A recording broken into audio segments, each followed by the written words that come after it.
Si vous êtes en poste et que vous identifiez un pic de contre-performance, de somnolence, mais que vous n'avez pas le temps pour vous mettre en situation de sieste, de repos, et surtout parce que vous savez qu'il y a un temps d'inertie après la sieste, préférez plutôt vous dynamiser, physiquement, psychologiquement.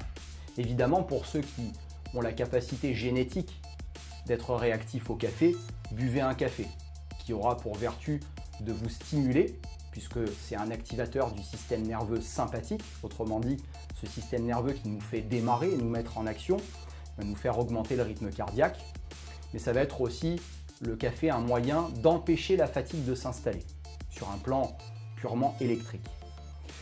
D'un point de vue technique, ce que je peux vous proposer, c'est d'identifier certaines zones de votre corps qui ont besoin d'être réactivées.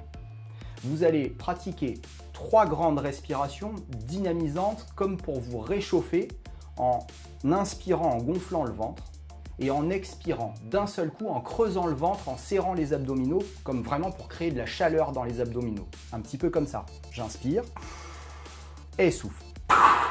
Inspire et souffle. Vous le faites 3 fois.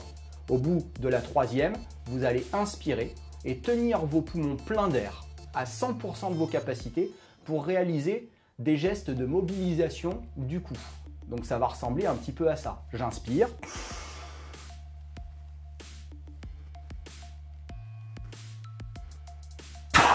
J'expire. Et je le fais plusieurs fois, 2 fois, 3 fois, 4 fois.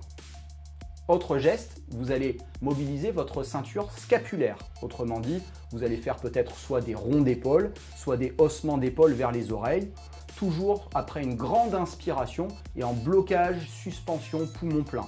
Un peu comme ça. J'inspire.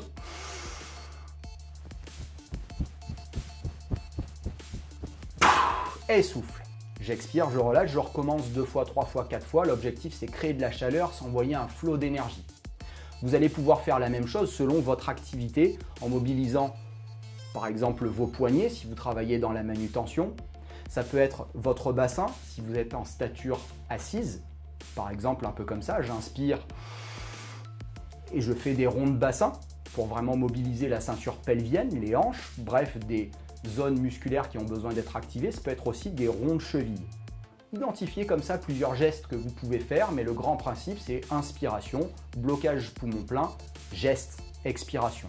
Une fois que vous avez fait ça, partez à la recherche des signaux physiologiques que cet exercice vous aura aidé à créer, augmentation du rythme cardiaque, chaleur, mais aussi des réactions plus mentales, augmentation de la vigilance, peut-être même de la motivation.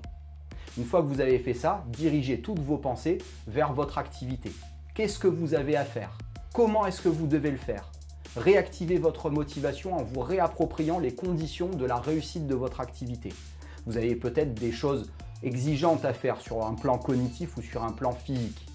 Orientez toutes vos pensées vers du dynamisme, une projection de la réussite, vers de la confiance et peut-être même une forme de plaisir. Une manière donc de vous diriger physiquement, cognitivement, mais aussi un peu émotionnellement dans l'activité à venir, et ce qui va maintenir de cette manière vos capacités opérationnelles. Vous ferez très attention, si vous faites ça la nuit, il est probable que cet exercice très énergisant soit un masque à votre état de fatigue. Très efficace par ailleurs, mais ce masque-là, quand vous allez l'enlever le lendemain et que vous allez vous mettre au repos, sachez juste que vous risquez de payer un peu ce surplus d'énergie en devant le rembourser et avec notamment un état de fatigue assez prononcé quand vous aurez fini votre activité.